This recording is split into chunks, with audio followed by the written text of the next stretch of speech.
6월 27일 월요일 놀랍도록 정직함. 어떤 목사님이 장로 중 한 명에게 회중 대표 기도를 부탁했습니다. 그런데 그 장로의 대답에 모두들 놀랐습니다. 죄송합니다, 목사님. 오늘 교회 오는 내내 아내와 다투었습니다. 제가 지금 기도할 만한 상태가 아닙니다. 곧 어색한 순간이 흐르고 목사님은 직접 기도를 했습니다. 예배는 그렇게 계속 진행되었습니다. 나중에 그 목사님은 개인적으로 미리 부탁하는 일 없이는 절대로 예배 중에 대표 기도를 부탁하지 않겠다고 다짐했습니다. 대표 기도를 사양했던 그 장로는 가식적으로 반응하는 것이 더 쉬울 수도 있었던 그 자리에서 놀랍도록 정직한 모습을 보여주었습니다. 하지만 여기서 우리는 기도에 대한 더 큰 가르침을 배울 수 있습니다. 하나님은 사랑의 아버지이십니다. 만일 내가 남편으로서 하나님의 아끼시는 딸인 내 아내를 존중하지 않고 공경하지 않는다면 어찌 하늘에 계신 내 아내의 아버지께서 내 기도를 들어주실까요? 베드로 사도는 이에 대해 흥미로운 관찰을 한 바가 있습니다. 그는 남편들에게 아내들을 그리스도 안에 동등한 상속인으로 존중함으로써 그들의 기도가 막히지 않게 하라고 가르쳤습니다. 여기에 깔려있는 원칙은 우리의 관계가 우리의 기도 생활에 영향을 끼친다는 점입니다. 우리가 형제 자매들을 대할 때 주일용 미소와 거칠애 뿐인 거룩함을 참신한 정직함으로 바꾼다면 어떤 일이 일어날까요? 하나님께서 우리를 통하여 어떤 일을 이루실까요? 말씀, 남편들아 너희 아내와 동거하고 그를 귀히 여기라. 이는 너희 기도가 막히지 아니하게 하려 함이라. 베드로전서 3장 7절에서 12절. 찬송 218장 내 맘과 정성을 다하여서. 기도, 우리가 모든 관계 속에서 사랑과 존중으로 서로를 대하도록 도와주셔서 이 세상이 당신이 만들어내는 차이점들을 깨닫게 하소서. 우리에게 기도하는 법을 가르쳐 주소서. 아멘.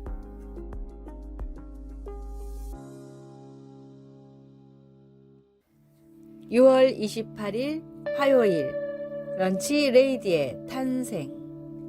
미국의 유명 만화가 자렛 크로자스카가 모교인 초등학교를 찾았습니다.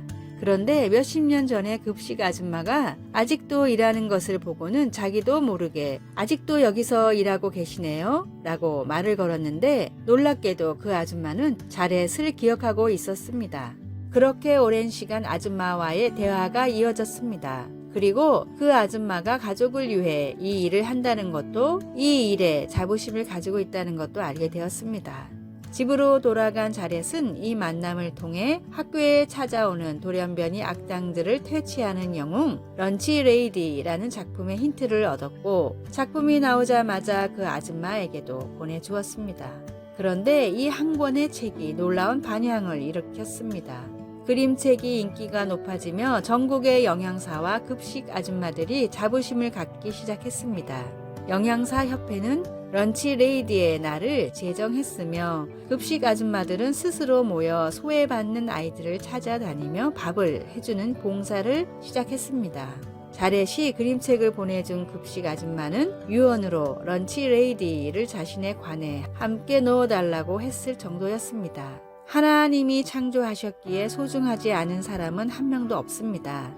오늘의 말씀, 기름과 향이 사람의 마음을 즐겁게 하나니 친구의 충성된 권고가 이와 같이 아름다우니라. 잠언 27장 9절. 오늘의 찬송 436장 나 이제 주님의 새 생명 얻은 몸. 오늘의 만나 소외된 자들의 친구가 되어주고 이야기를 들어주게 하소서. 오늘 만나는 사람들을 하나님의 귀한 자녀로 생각하십시오.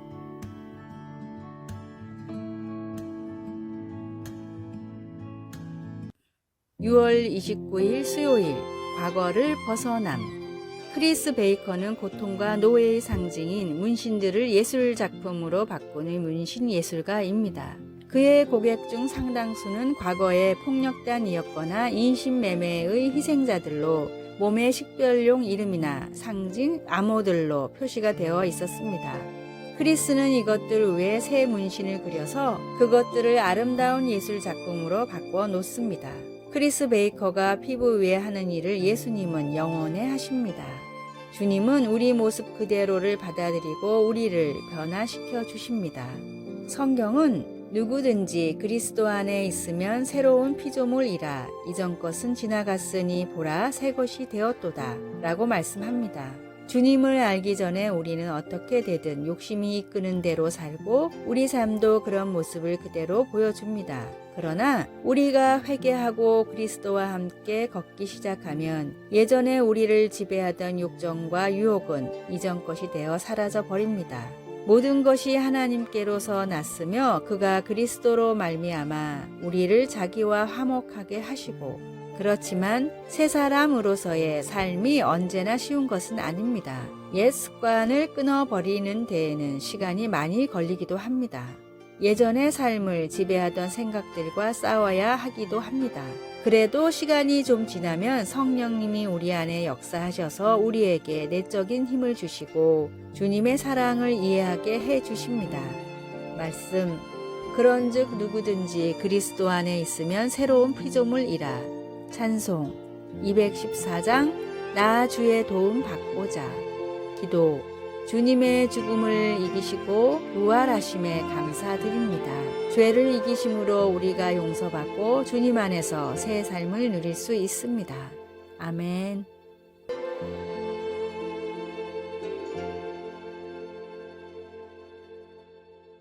6월 30일 목요일 걱정을 걸어두는 나무.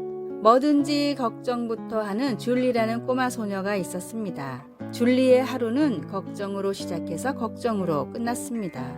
학교, 가정, 어디에서든 누구를 만나든 모든 상황에서 걱정을 했고 줄리는 이런 성격으로 인해 알아누웠습니다.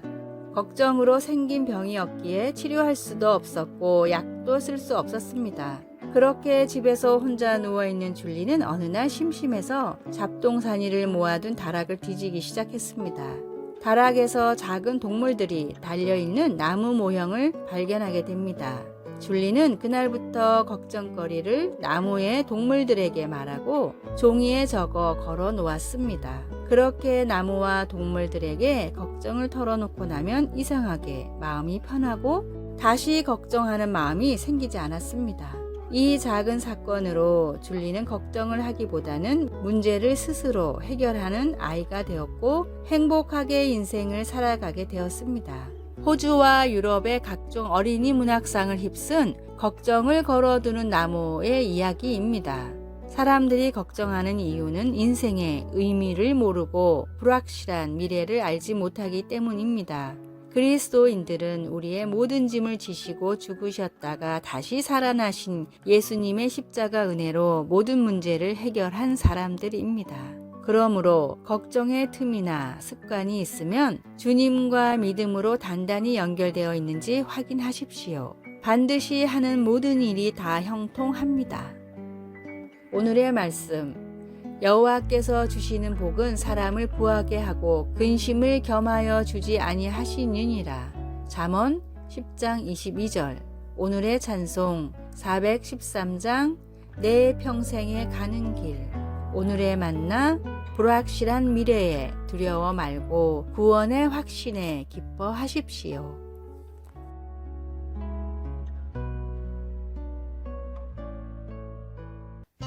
7월 1일 금요일 하나님을 영화롭게 하는 선택.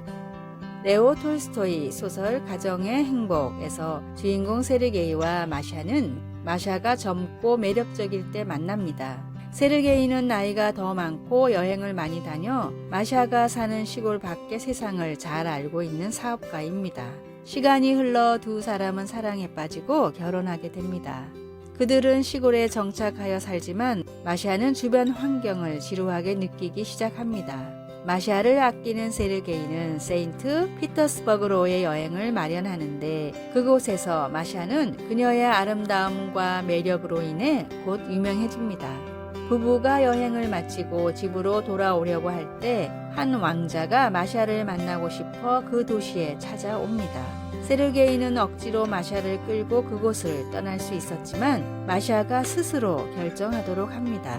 그러자 마샤는 그 도시에 남기로 결정하고 아내의 배신은 세르게이의 마음을 아프게 합니다. 세르게이처럼 하나님은 우리가 주님께 신실하도록 결코 강요하지 않으십니다. 하나님은 우리를 사랑하시기 때문에 우리가 하나님을 바라보거나 등을 돌리거나 스스로 선택하도록 하십니다. 우리가 처음 하나님을 선택하는 것은 우리 죄를 대속하신 그분의 아들 예수 그리스도를 영접할 때입니다. 그 후 우리는 평생을 결정하면서 살아갑니다. 성령님이 인도하시는 대로 하나님을 향한 믿음을 선택하겠습니까? 아니면 세상 유혹을 따라가겠습니까? 다윗의 삶은 완전하지 않았습니다. 그러나 그는 여호와의 도를 지키는 것과 그렇게 함으로써 얻게 된 좋은 결과에 대해 자주 기록했습니다. 우리의 선택이 하나님을 영화롭게 할 때 우리는 다윗이 기술한 신실한 사람에게는 하나님이 그분의 신실하심으로 대해 주시는 복을 경험하게 됩니다. 말씀, 주님께서는 신실한 사람에게는 주님의 신실하심으로 대하시고 시편 18편 20절에서 27절 찬송 366장 어두운 내 눈 밝히사 기도 하나님, 제 선택으로 주님께 영광을 돌릴 수 있도록 도와주소서. 평생 저를 신실하게 사랑해 주셔서 감사합니다. 아멘. 아래의 빨간색 글자 구독을 누르시어 더 많은 전도의 열매를 맺으시기를 기도합니다.